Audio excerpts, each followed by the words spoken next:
nos va a dar un hallazgo típico en el campo visual, así como en el fondo de ojo. Entonces, el hecho de ver que un paciente tiene alguna alteración del nervio óptico se suma a los hallazgos en exámenes auxiliares que contribuyan con el aspecto que me hace ya confirmar que esta neuropatía es por glaucoma, porque también puede ser neuropatías por tumoraciones, por compresión, por toxicidad, ¿no? Pero este tiene unas características especiales que vamos a ver. Entonces, una de las cosas que deben de recordar es que tiene un carácter progresivo, o sea que el glaucoma avanza en el tiempo, llevando al paciente como punto final a la ceguera. O sea, uno no se afecta en lo que es su agudeza visual de inicio, es lo último. O sea, no nos podemos guiar de qué tan claro ve el paciente para definir nuestra gravedad de la enfermedad, ya que el estadio final o la parte terminal del glaucoma recién se me afecta la agudeza visual. O sea, la ceguera es lo último, ¿ya? El principal factor de riesgo que está asociado para este daño glaucomatoso es la presión intraocular alta. O sea, no es que sea sinónimo, presión alta ocular con glaucoma, pero sí es el principal factor de riesgo y el único que puede ser tratado. Entonces, para poder ubicarnos, vamos a recordar un poco de la anatomía que ya han visto en las clases anteriores.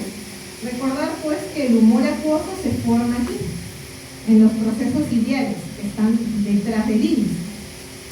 Este humor acuoso va a circular por la cámara posterior, detrás del iris, pasar por delante del cristalino hacia la cámara anterior y drenar finalmente en este ángulo formado por la córnea y el iris. Es el ángulo irido-camerular, en el cual encontramos una estructura que se llama la malla trabecular. A través de esta malla, que tiene el aspecto como de un colador, va a ir el humor acuoso hacia otras estructuras y finalmente la circulación general. Y debe guardar un equilibrio, ¿no?, entre lo que se forma y lo que se excreta. Cuando este equilibrio se altera, la presión intraocular sube. Entonces, hemos dicho, ¿no?, el humor acuoso se forma en el epitelio no pigmentado del cuerpo ciliar y va a drenar a través del ángulo irido-corneal por una vía que se llama la vía trabecular. Esa es la vía principal de excreción o drenaje, ¿no? En este ángulo hemos dicho que existe la malla trabecular. A través de esta se va a dirigir el humor acuoso al canal de Schlemm y después a los vasos epiesclerales y a la circulación general. Esta es la vía principal por la cual el humor acuoso deja el ojo. Existe también unas vías secundarias. En este caso, la principal es la vía uveescleral.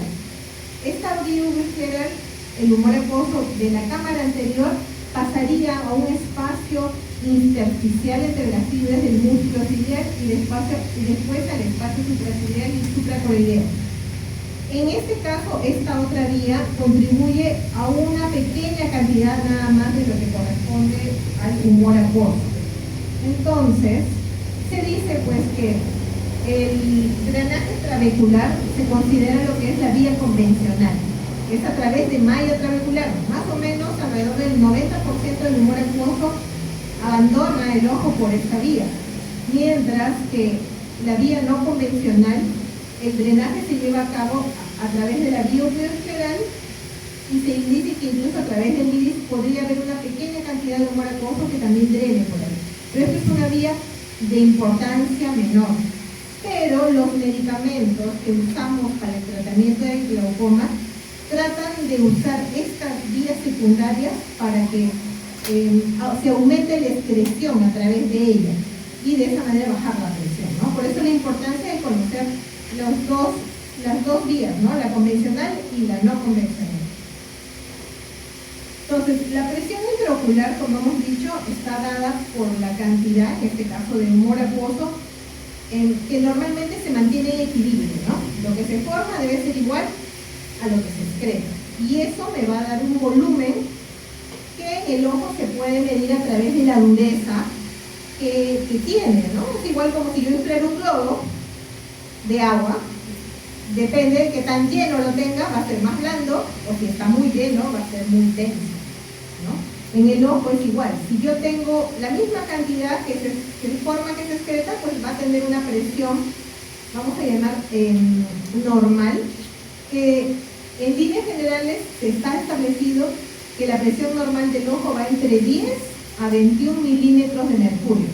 Y eso ya es algo que se considera en todos los estudios científicos como presión normal, ¿ya? De 10 a 21 milímetros de mercurio. Cuando supera este rango, estamos hablando mayor a 21 milímetros de mercurio, como se habrán dado cuenta, acá tenemos una distribución, ¿no es cierto?, de los valores de presión intraocular, y vemos que la mayor parte de personas están en este rango, ¿no? De 10 a 21 más o menos. Pero hay un número de personas que tienen presiones por encima de 21, de los cuales algunos tendrán glaucoma y otros no. ¿Ya? Entonces los exámenes nos van a servir para diferenciar quiénes con esas presiones superiores a 21 tienen glaucoma y quiénes son normales. Pero para cuestiones de examen, ¿no? La presión normal va de 10 a 21. Cualquier paciente por encima de ese valor se le tiene que hacer exámenes complementarios para poder investigar si tienen o no tienen glaucoma. O sea, la presión sola no me da el diagnóstico, me da la sospecha de tener glaucoma. Como se dice, más o menos el 2 o 3% de la población normal puede tener una presión superior a este valor. Entonces, el glaucoma se puede clasificar de diferentes formas, ¿no? Dependiendo del texto que uno lea o del artículo, podemos encontrar diferentes formas de clasificación. Acá tenemos 3 formas de clasificar el glaucoma. Uno puede ser a la edad de diagnóstico, de aparición. Ahí podríamos decir que podría ser congénito, infantil, juvenil o del adulto. Si lo clasificamos de acuerdo a la etiología, puede ser primario, ¿no? Si no tiene ninguna causa asociada, o secundario, si hay otra enfermedad que es la que ocasiona la aparición del glaucoma. Y la más usada es de acuerdo a la evaluación por gonioscopía del ángulo irido corneal o irido camerular. Hemos dicho que es la estructura formada entre la córnea y el iris. Ese ángulo se le puede clasificar en ángulo abierto o ángulo cerrado de acuerdo a la gonioscopía. Y el glaucoma se le podría clasificar en base a esto en glaucomas de ángulo abierto y glaucomas de ángulo cerrado o estrecho. Esta última clasificación es la que más usamos en oftalmología.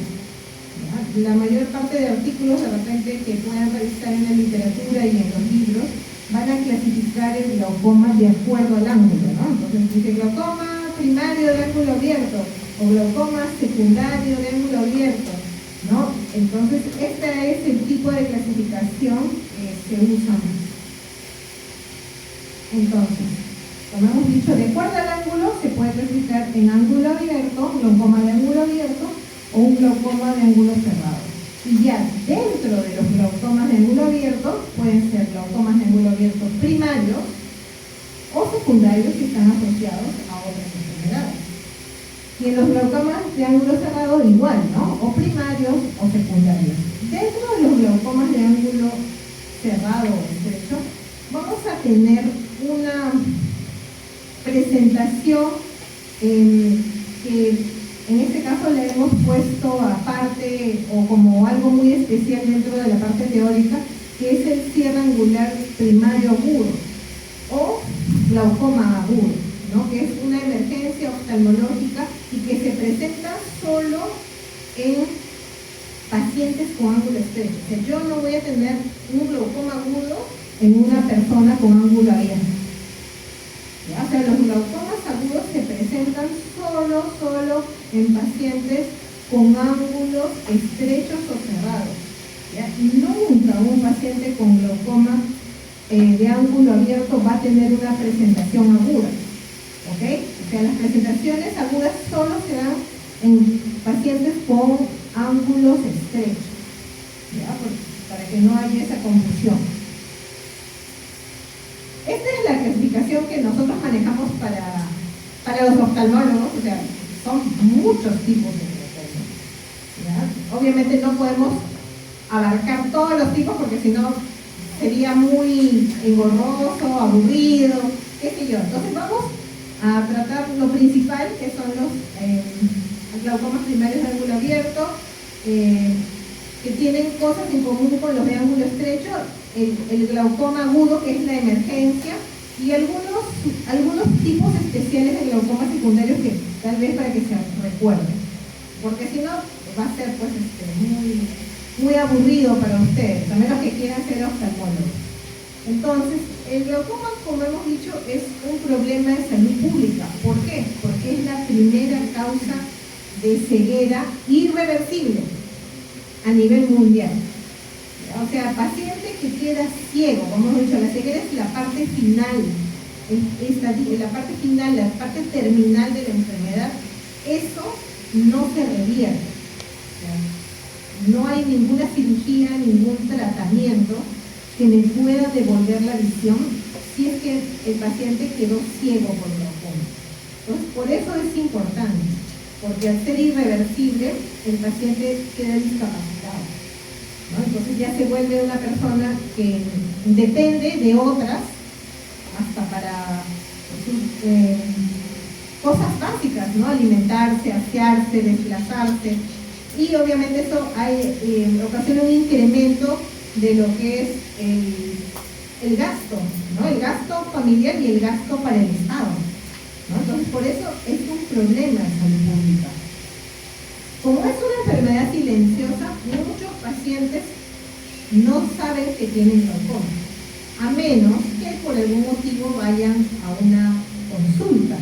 Muchos de los pacientes que se enteraron que tenían glaucoma fueron por otro motivo, por leyes de la vista, porque, qué sé yo, les dio una conjuntivitis o por otras molestias. Y en la evaluación se le dio algo que podría ser sospechoso o tenía alguno de los factores de riesgo y uno investiga, ¿no? Por ese camino y por ahí ya se diagnostica el glaucoma, ¿no? Entonces, siempre los factores de riesgo son los que nos van a encaminar hacia la sospecha de que un paciente pueda tener glaucoma, porque el paciente no va a sentir nada. Entonces, a veces inicialmente, si no está familiarizado con el glaucoma, porque de repente algún familiar lo tenga, el paciente no va a creer que tiene glaucoma, porque dice, yo no siento nada, yo veo bien, no me molesta nada, yo solo he venido por un chequeo, porque en el trabajo me han pedido que pase oftalmología, y ahora me vienen y me recetan gotas que son caras, porque el tratamiento para el glaucoma, las gotas, son para un sueldo mínimo, pues están más de 100 soles un frasquito, ¿no? Entonces es un gasto para una persona, vamos a decir, del promedio tal vez de peruanos, ¿no? Entonces hay que a veces concientizar al paciente, hacer un poco de educación para que comprenda la importancia y la gravedad de la enfermedad y que de esa manera se adhiera al tratamiento, ¿no? Y bueno, ustedes que en algún momento van a ser también la primera línea de atención, ¿no? Factores de riesgo, educación y siempre procurar la prevención, ¿no? En aquellos que tienen factores de riesgo para evitar llegar a lo que es la ceguera. Entonces, para el año 2020 aproximadamente se dice que habían 80 millones de personas con glaucoma en el mundo y de los cuales ya un poco más de 11 millones estaban ciegos a raíz de la enfermedad a nivel mundial, ¿no? Entonces, el glaucoma primario de ángulo abierto es más frecuente en personas que son mayores de 40 años. aquellos pacientes que son de raza negra o también latinos, somos los que estamos más predispuestos. Mientras que los que son glaucomas de ángulo estrecho, más la raza asiática, los esquimales, son los que están más propensos a ese otro tipo de glaucoma. Entonces, ángulo abierto es raza morena, latinos, digamos nosotros, y en ángulo estrecho, asiáticos y esquimales. Hemos dicho, mayores de 40 años va a ser nuestros pacientes que debemos de hacer un chequeo preventivo anual, porque a partir de esta edad es que comienza a incrementarse la prevalencia de la enfermedad, ¿no? Obviamente, mientras más edad, mayor prevalencia. Entonces, los factores de riesgo, hemos dicho, el principal factor de riesgo para la enfermedad, presión intraocular alta. Ya en segundo plano ya viene el resto, ¿no? Si es que encuentro yo un paciente que tiene una córnea delgada, una córnea de espesor normal es de 540 micras en el espesor central. Si yo encuentro valores menores a se considera sospechoso de glaucoma. Valores menores a también lo que van a hacer es, al momento que uno toma la presión, me van a dar un valor menor al real. Que mientras más delgada es la córnea, me da valores menores a los reales.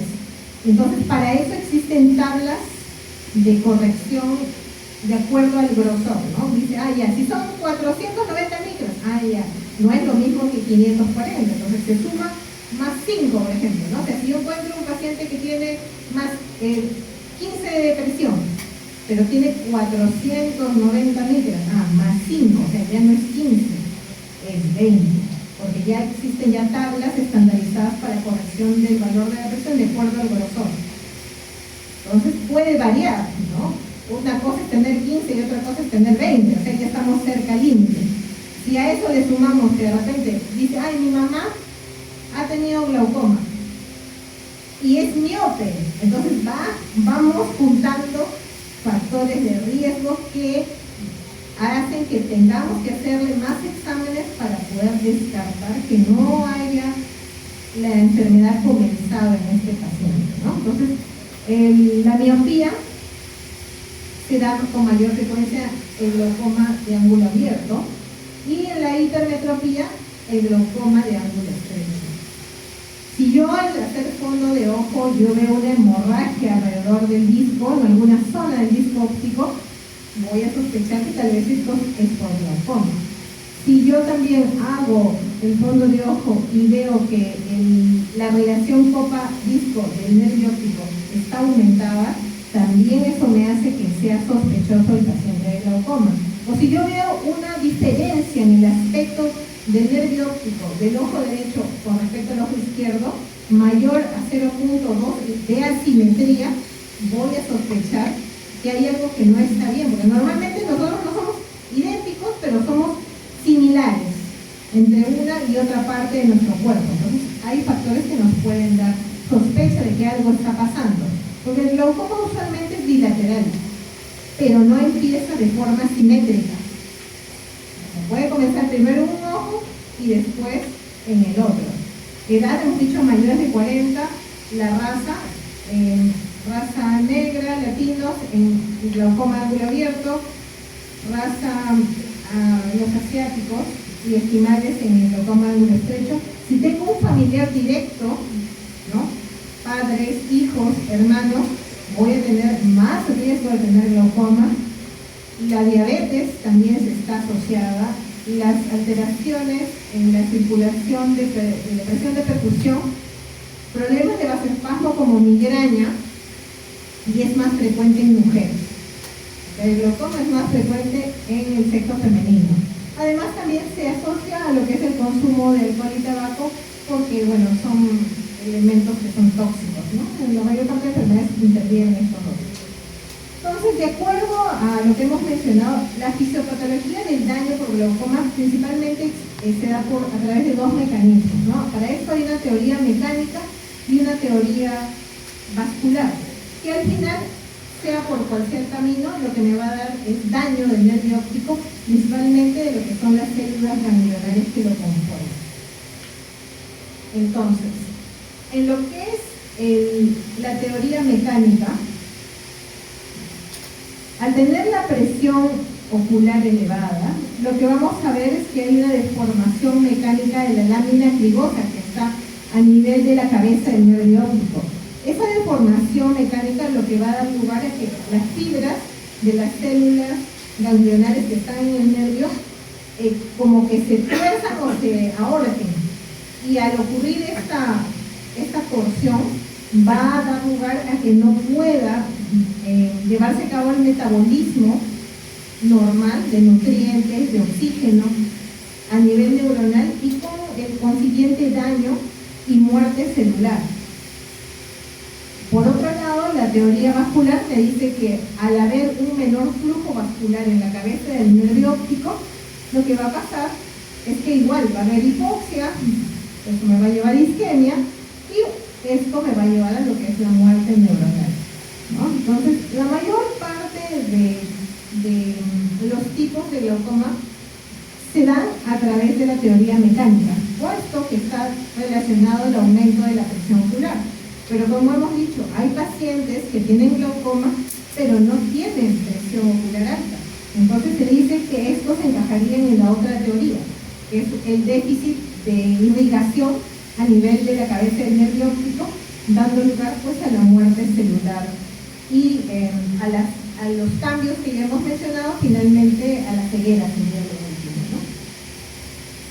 Entonces la teoría mecánica hace énfasis en el daño del nervio óptico a nivel de la lámina clivosa. Ya hemos dicho que los axones van a sufrir un torcimiento, una deflexión mecánica, se estrangula, disminuye lo que es la interrupción del flujo axoplásmico y la muerte celular de las células ganglionares. La otra teoría que hemos mencionado es la vascular, que hemos dicho que es por isquemia.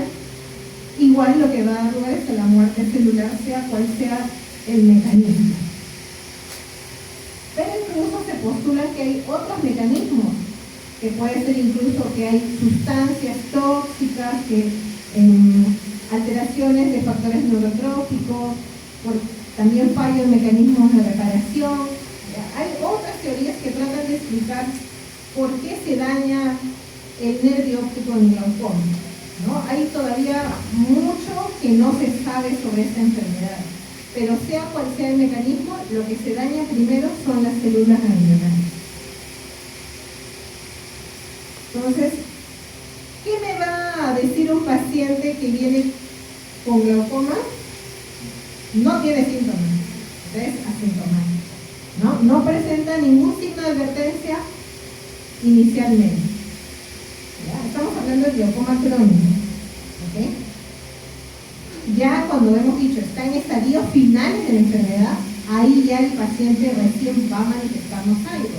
Tal vez dice, me choco a veces con las cosas, ¿no? No veo este lado, doctora. Yo cuando en mi casa me choco y mis hijos me dicen que, ¿qué pasa? No veo bien, por eso me ha traído.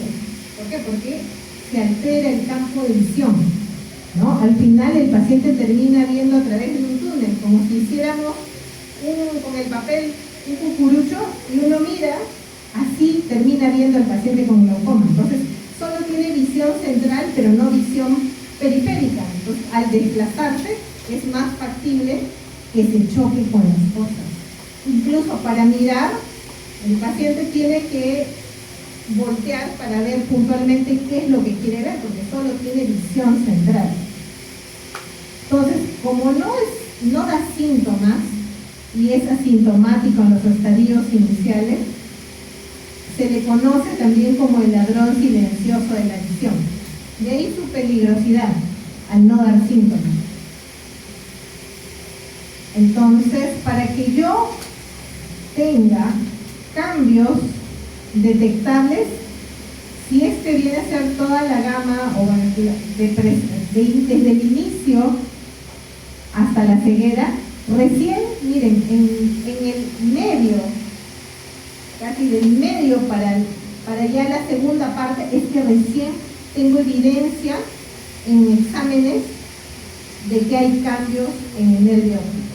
O sea, realmente los mecanismos celulares iniciales hasta ahora son indetectables, ¿no? Entonces yo recién estoy detectando aquí al paciente. Y ya para esto ha pasado ya una serie de eventos a nivel celular para que recién pueda, casi a mitad, vamos a decir, del desarrollo de la enfermedad, de yo poder detectarlo con los exámenes que tenemos actualmente en el medio y que pueda yo confirmar el diagnóstico del glaucoma. Entonces, por eso es bastante importante en los pacientes que tienen factores de riesgo el seguimiento en el tiempo. ¿Ya? O sea, la educación para que anualmente se hagan su chequeo. Porque para que recién resulte positivo el examen, no es al inicio, ya es cuando estamos casi a la mitad de lo que es la historia de la enfermedad. Entonces, en el examen que se le hace a un paciente, vamos a tener lo que es el examen regular, ¿no? Su agudeza visual, vamos a examinarlo en la alambre de hendidura, podemos incluso hacerle una visión de colores, ver las pupilas, le vamos a tomar la presión intraocular. Como habrán visto, donde estén rotando, en la alambre de hendidura hay un aparatito que es el tonómetro de aplanación de Goldman, que es el gold estándar para la toma de la presión, ¿no? Hemos dicho que la presión normal es de 10 a 21. Una presión mayor a 21 es sospechosa de glaucoma. Y bueno, se le pedirán ahí otros exámenes, ¿no? Entre ellos lo que es el fondo de ojo o el examen del nervio óptico. En el fondo de ojo vamos a ver esto. Este debe ser el aspecto normal de un nervio óptico, ¿no? Vemos un nervio óptico naranjita, rosadito, naranjita, en el cual el centro tiene un color más claro. Si se dan cuenta, la parte central es más pequeña que la parte periférica, ¿no? O sea, si acá yo tomo que de aquí a aquí es un 100%, el centro, más o menos en este 100%, es entre un 20-30% en proporción al 100% de la circunferencia. Pero si yo veo este otro nervio, veo que acá el centro es más grande, ¿no? Es bastante notorio esto con respecto a esto. Entonces, cuando yo veo que hay un agrandamiento de la excavación, yo digo, este paciente es sospechoso de glaucoma. ¿Por qué? Porque esta zona central más clara no tiene fibras nerviosas. Y las fibras nerviosas solo están aquí, en esta zona que es más naranjita. Y este es un espacio vacío. ¿Ok? Entonces, si por definición sabemos que en el glaucoma hay pérdida de fibras nerviosas, mientras más grande sea el centro, yo por lógica pensaría, ha perdido. Este paciente ha tenido algo por el cual está más agrandada en la excavación central y tengo que descartar si es glaucoma o no es glaucoma. Y para eso hay exámenes que nos miden la cantidad de fibras que tiene un nervio. Pero si yo veo esto, diría, es sospechoso. O sea, yo no le puedo decir, usted tiene glaucoma, porque no, porque es sospechoso el aspecto que tiene su nervio óptico de ser glaucomatoso. Y los exámenes le van a servir para poder hacer la confirmación o en este caso el descarte, ¿no? Entonces acá igual vemos un nervio óptico sano, ¿no? Si ven una excavación chiquita y un nervio óptico con glaucoma en el cual la excavación es grande. Muy aparte del aspecto de ser una excavación grande, lo que también tenemos que tomar en cuenta es el tamaño del nervio. Porque si ven, este es un nervio pequeño y este es un nervio más grande, ¿no? O sea, si yo lo pongo juntos, yo diría, a ver, ¿cuántas veces es este nervio como 3 a 3.5 veces más? Entonces, hay también estudios que han de alguna manera relacionado el tamaño del nervio con la excavación, porque en nervios más grandes van a tener excavaciones mayores pero no va a significar que tiene glaucoma necesariamente. Es como si yo tuviera, ahí viene la teoría que le dicen del florero. Imagínense que nos regalan una docena de rosas, ¿ya? Y bueno, yo tengo un florero chiquito, ¿no? Pongo mi docena de rosas, las rosas van a estar apretaditas. Pero si a otra persona le regalan esa misma docena y tiene un jarrón, su docena de rosas van a quedar en los extremos y va a sobrar bastante de espacio. Es la misma cantidad de fibras en diferentes recipientes. ¿Ya? Los nervios son así. Puedo tener un nervio grande con una cantidad normal de fibras y van a estar distribuidas alrededor. Y puedo tener un nervio chiquito en el cual las fibras van a estar apretadas. Entonces hay que relacionar el tamaño y la cantidad. Y para eso existe un examen que se llama tomografía. Se mide el tamaño del nervio y mide la cantidad y ve si es normal, ¿no? Pero siempre igual, yo veo una excavación grande y tengo que hacer el descarte de glaucoma. Pero no debo olvidar que hay nervios grandes que son normales por la distribución de las fibras, ¿no? Entonces cuando a veces decimos son pacientes, digo, pero ok, sí es sospechoso, pero también puede ser normal, para que no se alarmen, ¿no? O sea, no todo es glaucoma dentro de todo.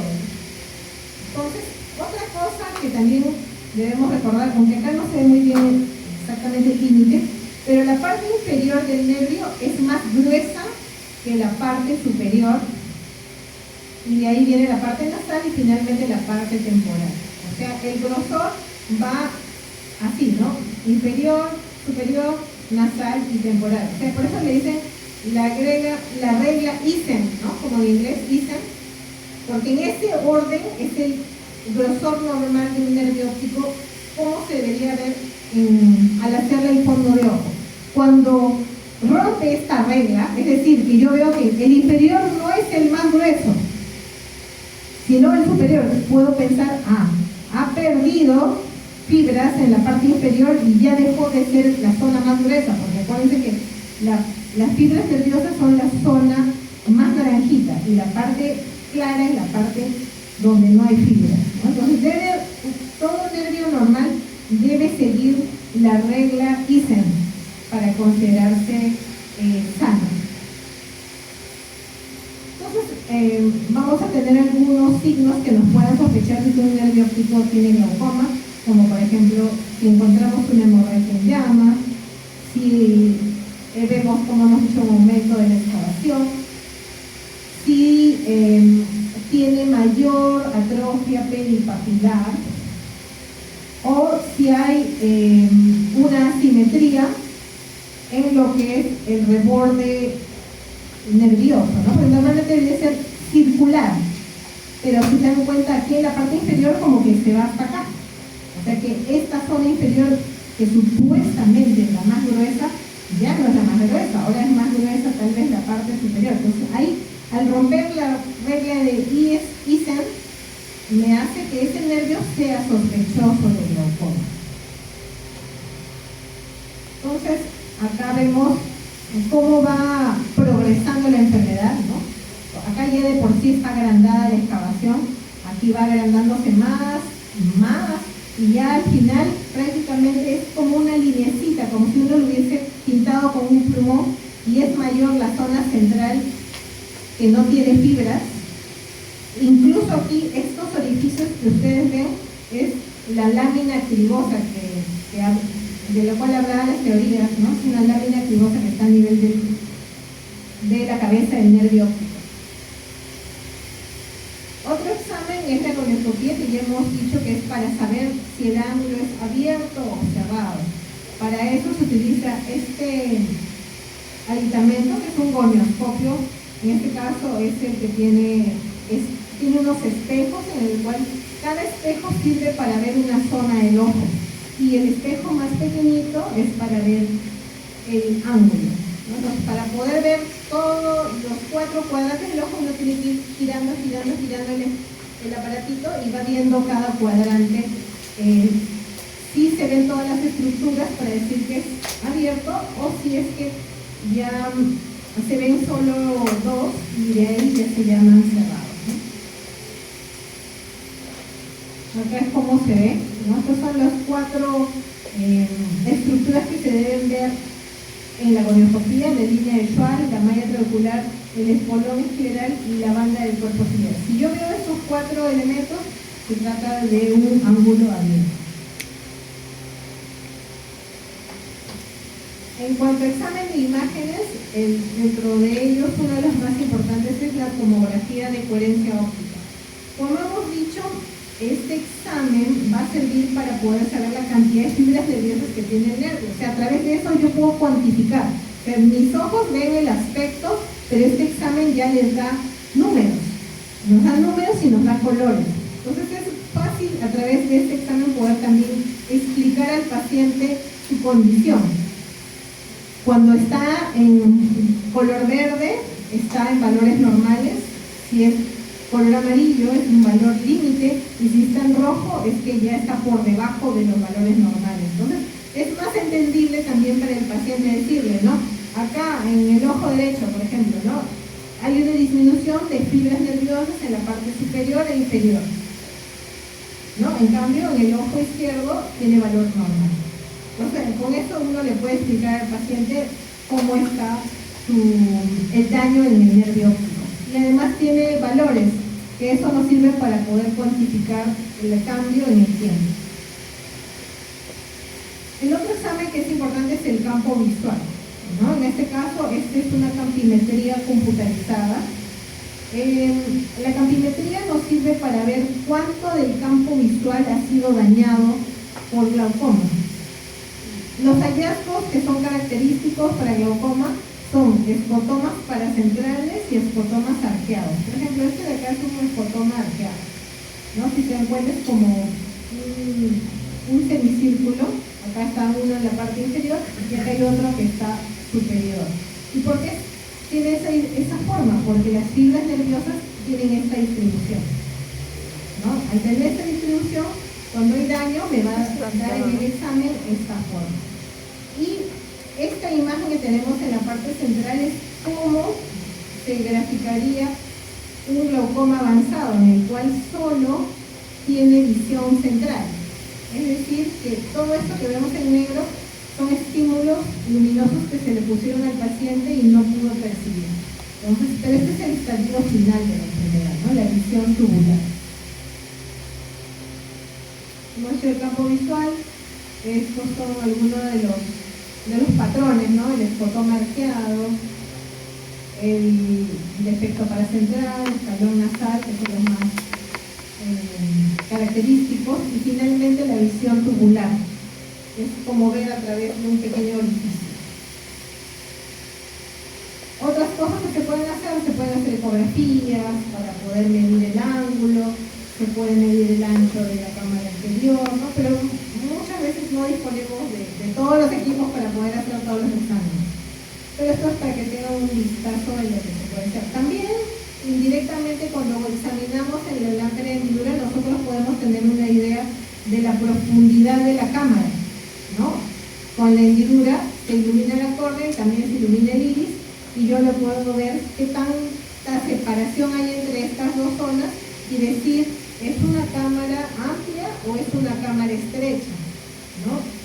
Si obviamente yo veo una cámara estrecha, podría sospechar que tal vez también se acompañe de un ángulo estrecho. Entonces, igual mando a hacer exámenes para poder descartar cómo está el ángulo. En cuanto al tratamiento, como hemos dicho, el único método demostrado para tratar de enlentecer o retrasar el daño producido en el glaucoma es el control de la presión intraocular, porque en el resto de factores de riesgo no puedo actuar, ¿no? No puedo cambiar el espesor de la córnea, no puedo cambiar que sea miope, no puedo cambiar los padres o los hermanos, o no sé, o sea, esos factores no los puedo cambiar. O sea, lo único en lo cual puedo intervenir prácticamente es en la presión. ¿Ya? Entonces estoy un poco limitada ahí en las opciones que yo le puedo ofrecer al paciente para el tratamiento. Entonces voy a tener para tratamiento diversas opciones farmacológicas, láser y lo que es la parte quirúrgica. Al final, lo que se trata de hacer es bajar la presión intraocular por todos los medios.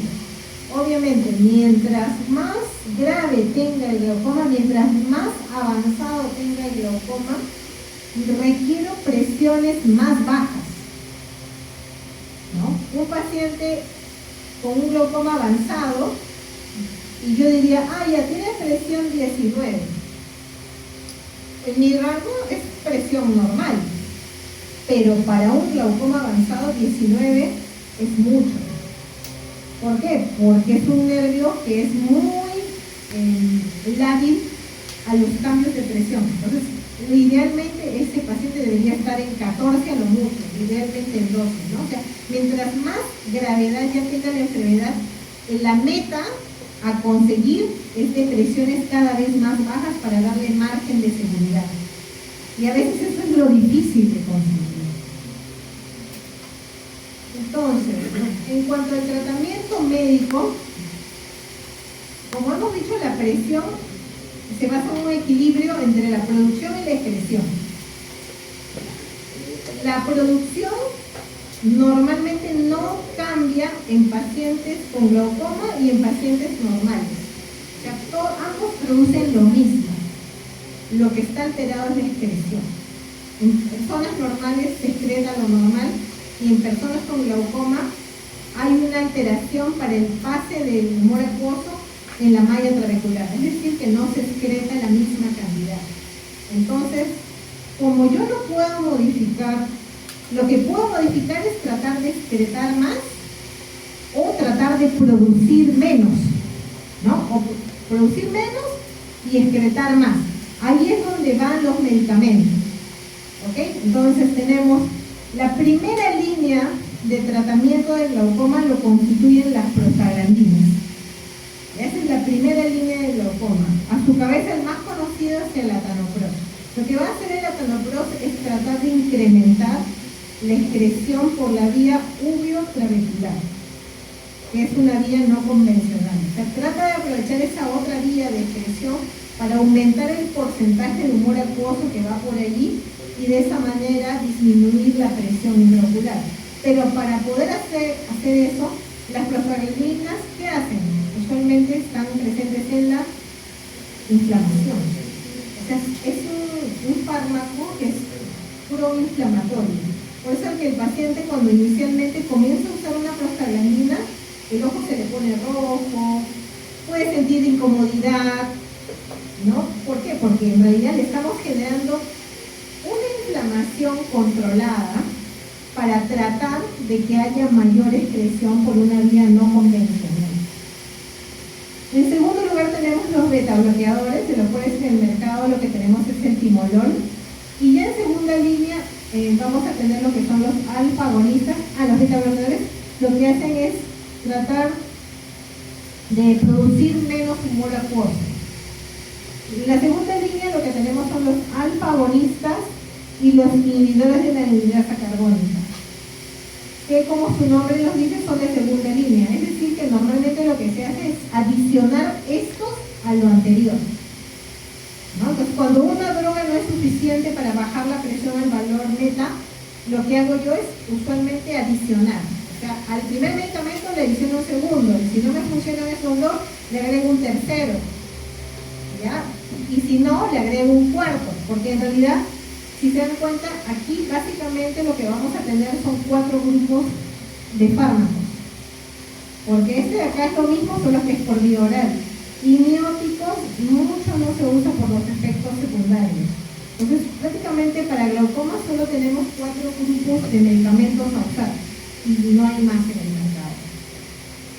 ¿Ya? El resto ya viene a ser procedimientos láser o cirugía.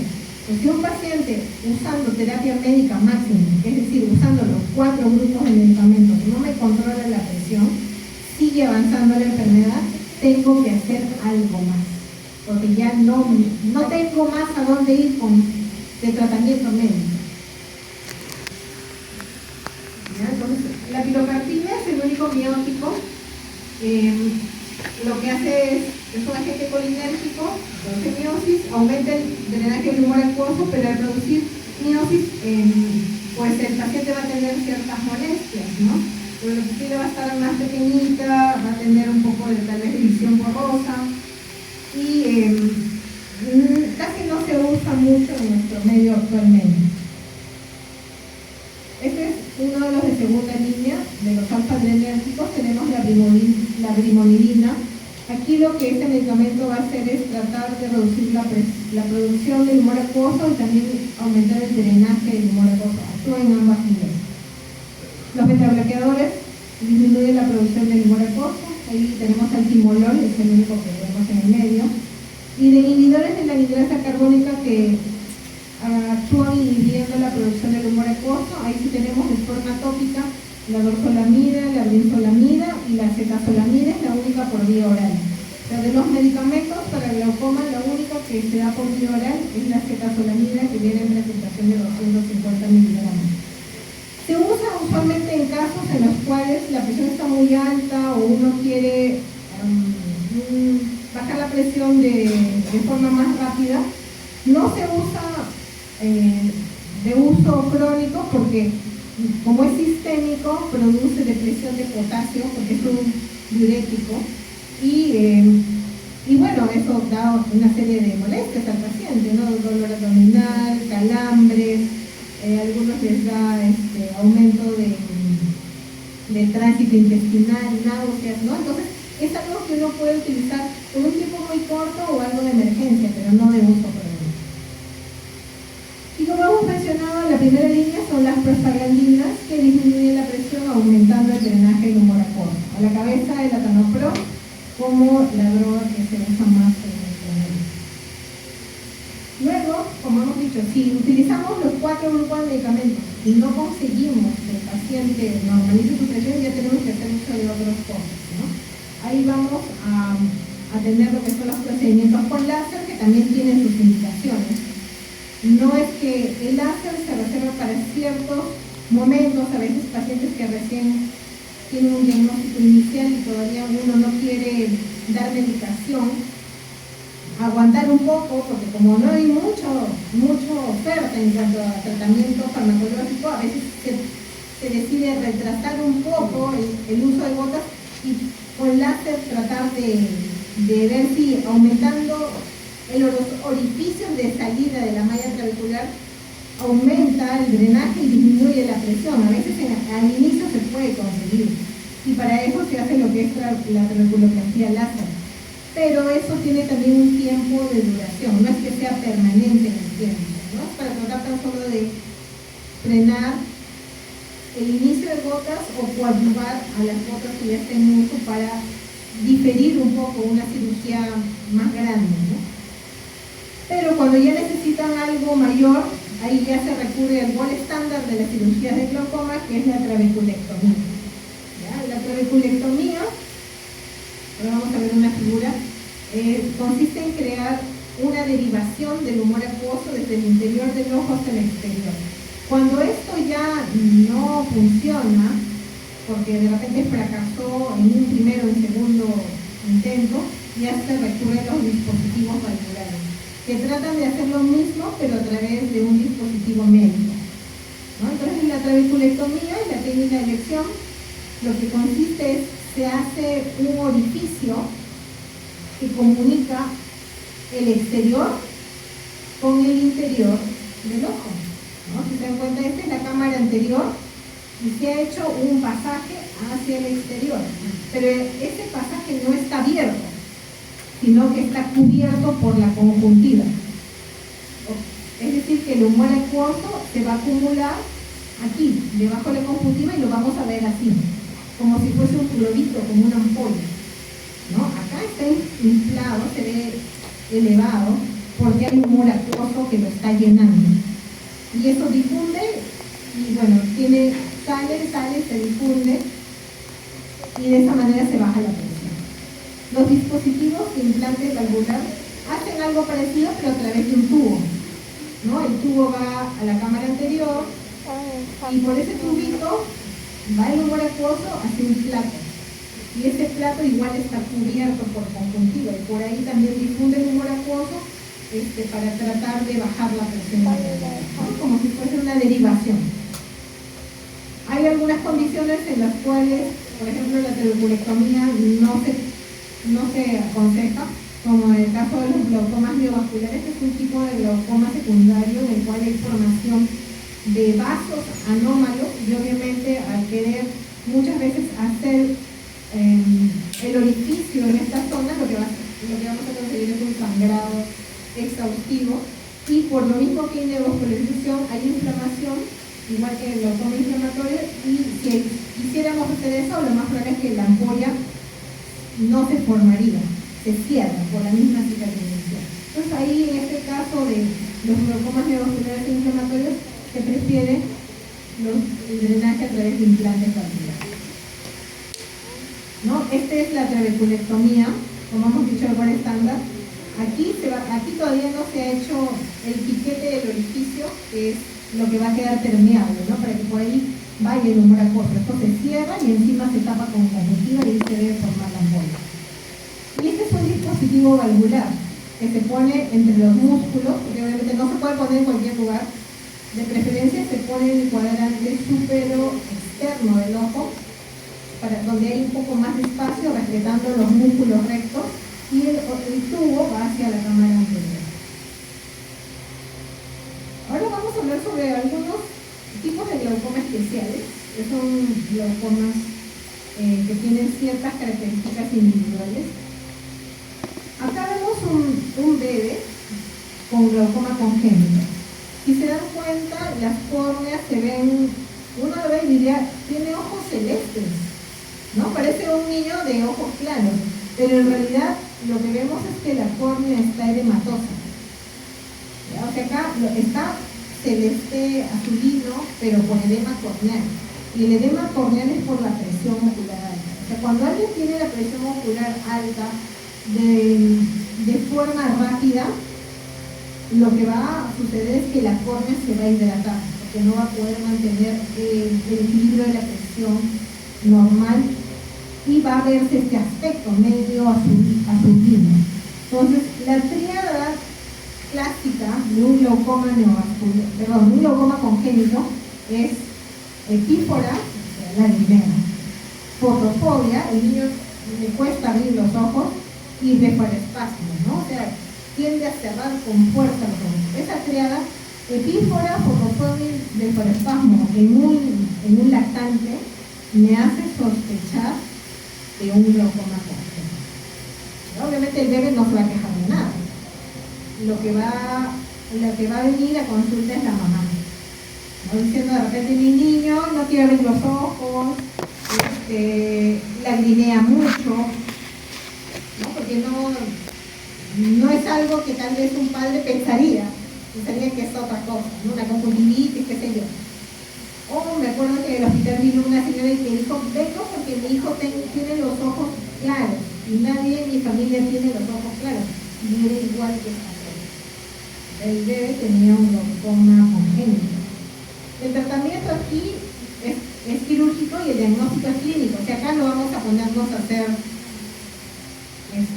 tomografía, porque obviamente no se puede. Sí se le puede tomar la presión, ¿no?, al bebé. Fondo de ojo, por ejemplo, aquí con un edema corneal de este tipo no se va a ver nada, porque la luz no pasa. Ahí lo que nos va es los síntomas más la toma de presión. Y el tratamiento es quirúrgico a través de una goniotomía para eliminar los remanentes embrionarios que obstruyen el ángulo e impiden el drenaje del humor acuoso.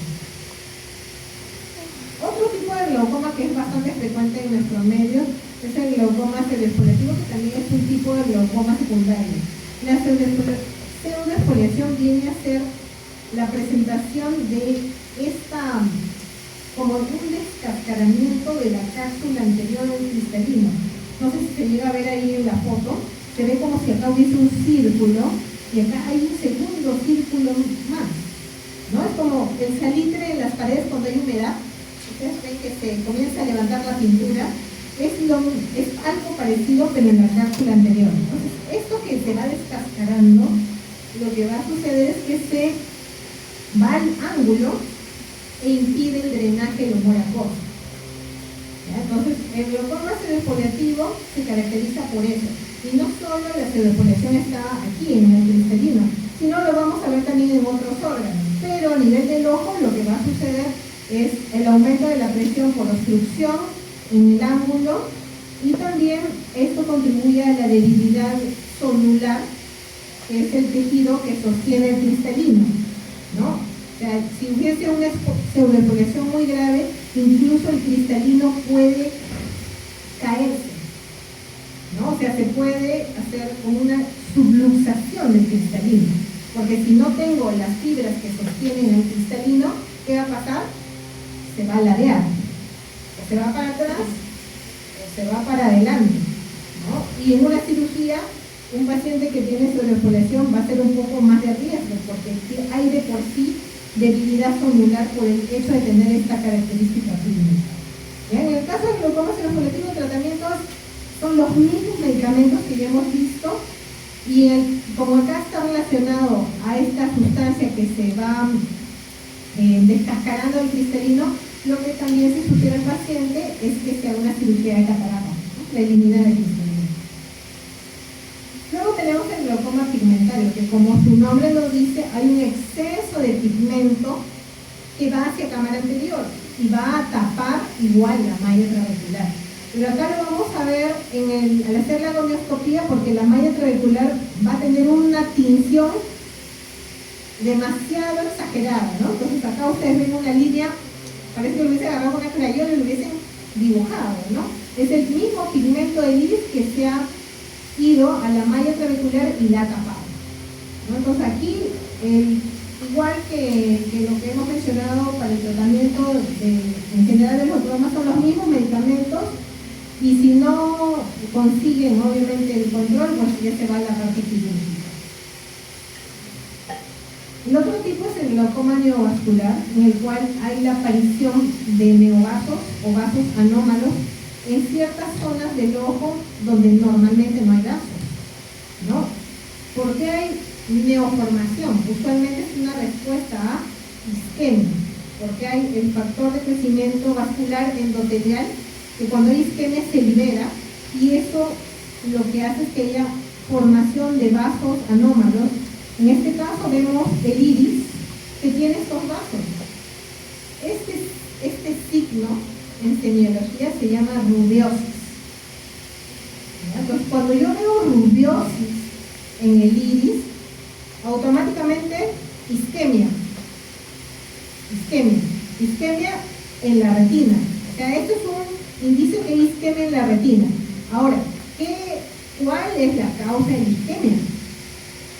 Puede ser una obstrucción vascular, una obstrucción de la vena central de la retina, y puede dar rubiosis en el tiempo. Cuando hay, por ejemplo, retinopatía diabética proliferativa avanzada, puedo también tener rubiosis. Si tuviese un desprendimiento de retina grande que no se trató, me va a dar isquemia de la retina, y también puedo tener en el tiempo rubiosis. La retinopatía de la prematuridad, en su estadio más avanzado, me puede también dar rubiosis. O sea, cualquier cosa que me dé isquemia puede generar que me aparezca rubiosis en el iris, y también vamos a ver neovasos en el ángulo. Si hay neovasos en el ángulo, disminuye el drenaje lumbracoso, sube la presión y tendría un glaucoma secundario neovascular. Obviamente ahí no basta con tratar bajar la presión, tengo que tratar la causa de la isquemia. Si es retinopatía diabética, tengo que tratar la retinopatía diabética, porque si no trato la causa fundamental, no voy a revertir el cuadro secundario, ¿no? Entonces se tiene que actuar en ambos caminos. Ya para finalizar, vamos a hablar sobre lo que es prácticamente la emergencia más importante desde el punto de vista oftalmológico, los que podrían de repente en algún momento ustedes tener algún paciente cuando estén de guardia en un hospital general, porque este paciente va a llegar a un hospital general o una clínica o un centro de salud en primera instancia. Es un poco más raro que vaya de frente a oftalmología porque a veces, dependiendo de en qué lugar del país esté, a veces no hay oftalmólogo. Y lo otro es que no hay oftalmólogo de guardia. ¿Ya? Oftalmología de guardia solo hay en el INO, nada más. Pero después, si van al hospital, se van a encontrar con el interno. Es la primera línea ahí de atención. ¿Ya? Entonces es importante que lo sepan identificar y que lo sepan tratar de inicio para después hacer la derivación oportuna. Entonces vamos a hablar sobre lesión angular primario agudo o glaucoma agudo. Esta entidad es bastante importante porque me puede llevar a la ceguera en horas. ¿Ya? Acá es muy importante el tiempo. ¿Qué es lo que va a pasar aquí? El mecanismo principal por el cual se produce este glaucoma, ya hemos dicho que el glaucoma agudo o cierre angular primario agudo solo se produce en ángulos estrechos o cerrados. O sea, glaucoma en ángulo abierto nunca va a tener esta presentación. O sea, como requisitos, tener un ángulo estrecho. Ahí puedo yo tener riesgo de tener esta entidad. Entonces, ¿qué va a pasar? Se dice que el principal mecanismo de presentación es porque hay una posición entre el iris y el cristalino.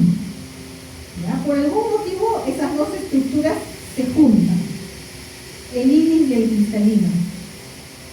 Al producirse el humor acuoso, que se sabe que se produce en el cuerpo ciliar, normalmente pasaría por aquí y debería pasar por acá, a través de la pupila, pero al estar aposicionado el iris con el cristalino, el humor acuoso no va a tener pase, no va a poder seguir su camino, porque normalmente iría por acá.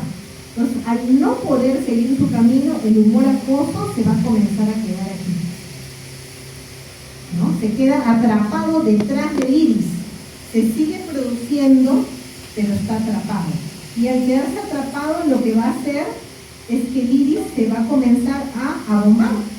Lo estoy inflando, lo estoy llenando de líquido, y lo que va a hacer es irse hacia adelante. Y al irse hacia adelante, lo que va a hacer es mi ángulo, que de por sí ya es estrecho, con mayor facilidad me lo va a obstruir. Entonces, va a haber un cierre abrupto del ángulo irido-corneal, impidiendo la salida del humor acuoso, y eso va a ocasionar una subida súbita de la presión intraocular, llevando a niveles que a veces hasta el tonómetro ya no hay más número. O sea, llegó al límite y sigue y es más alto. Y el límite en los tonómetros es 70. Y uno puede llegar, ya no marca más que 70. Es una emergencia oftalmológica, puede llevar rápidamente al paciente a la ceguera. El mecanismo principal es el que he mencionado, porque hay varios mecanismos, pero el que ustedes deben recordar es el bloqueo pupilar. Ese es el mecanismo principal, es la posición entre el iris y el cristalino a nivel de la pupila. ¿Ya? Entonces hemos dicho que el principal mecanismo es el bloqueo pupilar, ¿no? Y la posición entre el iris y el cristalino va a originar que el iris se abombe hacia adelante y me cierre el ángulo que de por sí era estrecho. Y esto va a dar lugar al aumento súbito de la presión intraocular. Entonces, el principal mecanismo, el bloqueo pupilar. ¿Ya? Eso no se deben de olvidar. Bloqueo pupilar aquí y el abombamiento del iris y el cierre del ángulo. Esto es lo mismo, para que no se olvide. Entonces, el glaucoma de ángulo cerrado, como hemos dicho, había la clasificación glaucoma ángulo abierto, glaucoma ángulo cerrado. En el glaucoma ángulo cerrado están las presentaciones crónicas y la única presentación aguda es esta de acá, que es el cierre angular primario agudo. ¿Ya? Las otras presentaciones son crónicas y la presentación aguda es la única emergencia. Pero ¿qué puede condicionar que se presente esta enfermedad? Como hemos dicho, requisito, ángulo estrecho. Pero cualquier situación de midriasis media en una persona con ángulo estrecho podría dar lugar a que se presente la emergencia. O sea, el cierre angular primario agudo. ¿Por qué? No por cualquier situación esfotópica, no sea una luz baja. Incluso hasta ver televisión con la luz apagada. Ir al cine. En las personas que tienen predisposición, podría a raíz de eso presentarse una crisis. Ciertos medicamentos que compran en la farmacia para un dolor de estómago, antigripales, pueden darme desencadenar el cuadro clínico. Como hemos dicho, iluminación débil, una habitación oscura, el estrés y algunos fármacos, como vamos a ver aquí, ¿no? Entonces tenemos que desde el punto de vista que es bastante frecuente, fenilefrina, hay algunas gotas para cuando uno está resfriado con fenilefrina, gotas que dan, por ejemplo, como de venta libre, que dicen, vas a la piscina, se te pone el ojo rojo, cómprate esta gota, está en la televisión, ¿no? Juegas videojuegos, cómprate esta gota, te dicen, porque tu ojo se puso rojo por estar jugando mucho los videojuegos. Eso, algunas gotas tienen fenilefrina, y la fenilefrina podría condicionar en alguna persona que tenga la característica anatómica un glaucoma agudo, ¿no? Igual el salbutamol, los antidepresivos tricíclicos, la adrenalina, la noradrenalina, la trotina, incluso hasta el cotrimoxazol podría también desencadenar un glaucoma agudo en aquel que tiene la predisposición anatómica, ¿no? Entonces siempre la historia clínica, qué tomó, qué se puso, ¿no? Nos ayuda a orientar qué pudo, qué estuvo haciendo usted para hacer unidad clínica y tratar de buscar qué es lo que tiene el paciente. Entonces, ¿qué es lo que en este caso el paciente va a referir?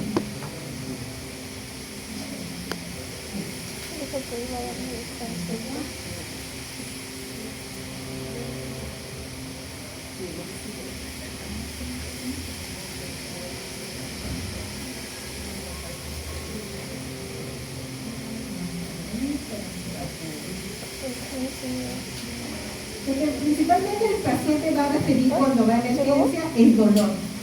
O sea, es lo principal. Es un paciente que está muerto de dolor. Es uno de los dolores más intensos que puede tal vez percibir el ser humano en la escala del dolor, ¿no? Es un ojo rojo, doloroso, puede tener síntomas como náuseas, vómitos, ¿no? Acompañado de también el dolor irradiado a la cabeza, ¿no? Y lo que nos va a orientar es el examen clínico, ¿no? Entonces en el examen clínico ustedes tal vez lo que van a tener es su linterna del celular, ¿no? Más la prendidura, eso ya está mal aquí en emergencia, no hay. Entonces lo que van a ver es alumbran. Si yo alumbro a un paciente, ¿qué pasaría con la pupila? Debería hacer miosis. En el glaucoma agudo, la pupila está fija. O sea, yo le alumbro y no, se queda ahí. Está fija como si estuviera un poco midriática, pero reactiva, ¿no? O sea, es un ojo rojo con una pupila midriática o semimidriática que no responde a la luz. Si encima yo lo toco, ¿no? Porque siempre hay que tocar los dos ojos, ¿no? Si supuestamente el otro ojo no le molesta, el ojo tiene un tono, ¿no? Si yo toco, el tono es similar en los dos ojos. Pero ahí yo voy a tocar, es como si tocara el mueble. O sea, se siente sin tener tonómetro, porque no tenemos un tonómetro en emergencia, el ojo está duro. ¿Ya? Entonces, ahí yo voy a tener una alta sospecha de que sea un glaucoma agudo o un cierre angular primario agudo, ¿no? Y bueno, los síntomas, lo que el paciente me relate, de repente si tomó algún medicamento, dónde estuvo, qué estuvo haciendo, nos van a ayudar, ¿ya? Pero acuérdense que las características de la pupila, sumado a que uno pueda sentir el tono del ojo, nos va a ayudar, ¿no? Entonces, obviamente la agudeza visual, si es que hay edema en la córnea, porque cuando la presión sube por encima de 30, ya no vamos a ver una córnea transparente, se va a ver una córnea media blanquista, ¿no? O sea, como si tuviese neblina. Ya la huesa visual, el paciente puede decirnos, mi visión ha bajado, la presión puede estar muy alta, si es que tenemos como medir se le medirá, si no me sea tocando el ojo va a estar rojo, y la cámara anterior normalmente uno ve la distancia que hay entre el iris y la córnea, como que el iris estuviese pero muy pegadito a la córnea, ¿no? Uno compara el ojo que no le molesta versus el ojo que le molesta, y lo que veríamos es que hay una diferencia, ¿no? Como que el ojo doloroso estuviese el iris muy cercano de la córnea, porque el humor acuoso, acuérdense, empuja el iris hacia adelante. Y la presencia de la pupila que no reacciona a la luz y una midriasis ovalada a predomino vertical. Entonces el diagnóstico va a ser prácticamente clínico y si se puede con la medida de la presión. Con la pupila es un poco difícil, pero si obviamente estuviese en una clínica de oftalmología se podría hacer. Incluso se dice que no necesitan ningún examen auxiliar, o sea, la historia clínica y el examen es suficiente. Entonces, ojo rojo, pupila midriática reactiva, con edema corneal, glaucoma, ¿no? La pupila así, es una semimidriasis, como se le echamos las gotas para examinar, y la pupila, la córnea no está transparente, está opaca. En pruebas complementarias esto es lo que sería si tuviera prototipo, ¿no? Pero en realidad la clínica es lo que manda, ¿no? Obviamente ya después que ya está solucionado el cuadro clínico ya podremos hacer más exámenes. El objetivo inicial va a ser bajar la presión y para eso lo que va a hacer es que se detenga la isquemia y me va a calmar el dolor. O sea, si yo bajo la presión voy a detener esto. Ese va a ser mi objetivo, bajar la presión a como dé lugar. Entonces, ¿cómo voy a bajar la presión? Si estoy en emergencia, vamos a ver. Al final el manejo definitivo lo va a hacer el oftalmólogo, pero la primera línea, que son de repente un hospital general, es lo que va a dar el manejo inicial, para poder de esa manera evitar la ceguera de ese ojo, ¿no? Entonces, el manejo inicial, que es para bajar la presión, ahí vamos a recurrir a lo que son la medicación, ¿no? Todo lo que es medicamentos tópicos que ya hemos visto para la glaucoma, se pueden instaurar, pero tienen un tiempo de acción. No es que yo echo las gotas y me actúan inmediatamente, y yo lo que necesito es ya, o sea, para en este mismo momento. Entonces, se pueden indicar, pero ya para que el paciente, una vez que solucione, siga con este tratamiento en casa. Lo que voy a hacer en primer lugar ahí es tratar de bajar la presión haciendo uso de los inhibidores de la anhidrasa carbónica por vía oral. Hemos dicho que el único inhibidor de la anhidrasa carbónica por vía oral es la acetazolamida. Entonces, yo inicialmente le puedo indicar al paciente 2 tabletas de acetazolamida por vía oral en una sola toma, ¿ya? Y esperar media hora, máximo 1 hora, y ver si baja la presión.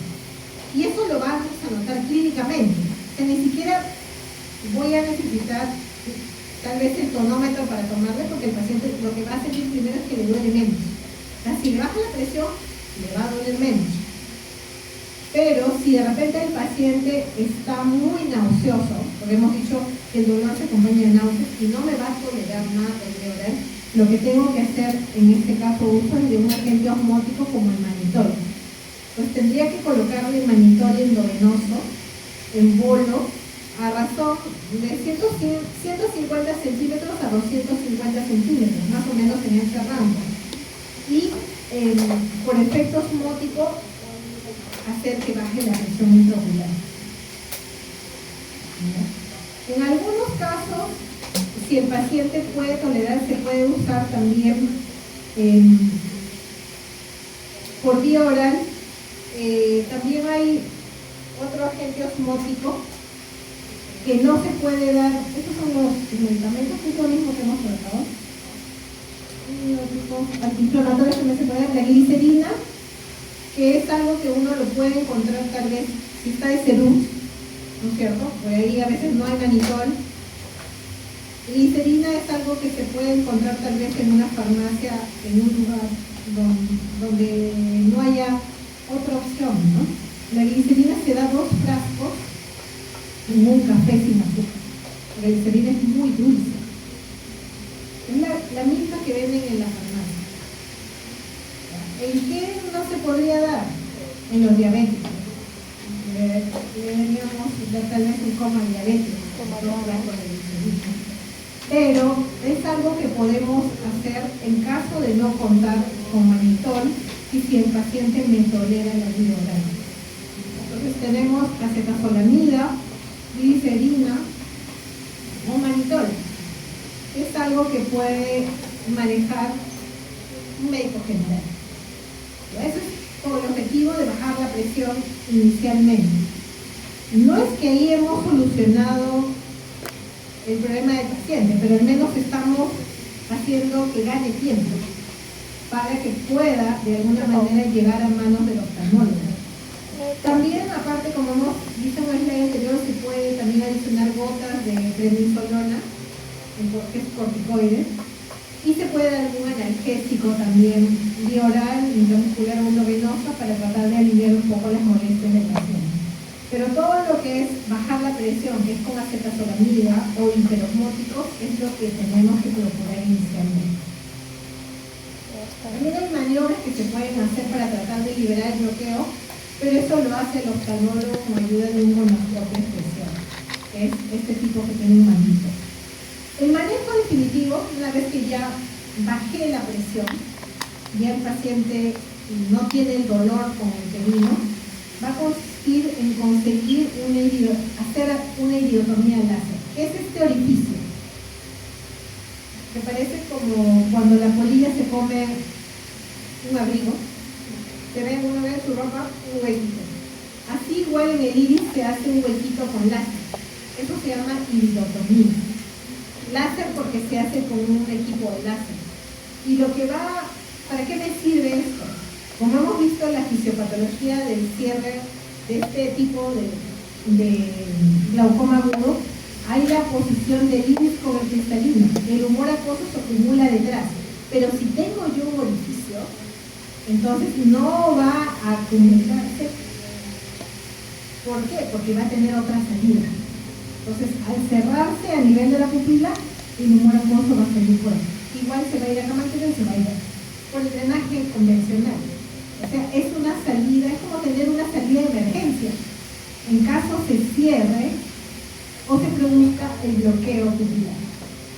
¿Ya? Entonces, el tratamiento final, el definitivo del cierre angular primario agudo, es conseguir realizar una iridotomía láser. Pero eso ya lo hace el oftalmólogo. Después de que bajó un poco la presión, porque si está la presión alta, la córnea está opaca y no voy a poder ver y el láser no va a pasar. Si por A o B no tengo láser, la otra opción es hacer una iridotomía quirúrgica, en la cual tendría que hacer una incisión en la córnea y con una tijera cortar una porción del iris. Es más grande, ¿no? Porque está hecho con tijera. Esta es la quirúrgica y esta es la láser. Y en todo paciente que ha padecido este cuadro clínico, se recomienda que el láser se haga en ambos ojos, porque la recurrencia en 5 años es mayor del 50%. Entonces, obviamente, no voy a esperar, si ya me pasó un ojo, que me pase el otro para recién hacerlo. O sea, lo tengo que hacer de forma profiláctica. E incluso también se sugiere hacer cirugías de extracción de cristalino, así el paciente no tenga catarata. Porque al hacer la extracción del cristalino voy a ampliar el espacio y no se va a dar ya la posición del iris al cristalino. El cristalino, más o menos de ancho, mide como 4 milímetros y un lente intraocular mide 1. O sea, si yo quito el cristalino, voy a ganar espacio. Entonces, el pronóstico va a depender de lo que nos demoremos, ¿no? Por eso dice, el tiempo es el nervio. La isquemia que se produzca en el ojo va a ser lo que va a deteriorar la función visual. Por lo tanto, el pronóstico depende del momento del diagnóstico y cuánto tiempo nos demoremos en el tratamiento, ¿no? Entonces, en nuestras manos está prevenir la ceguera del paciente. ¿Ok? Espero que les sirva. Ustedes no se olviden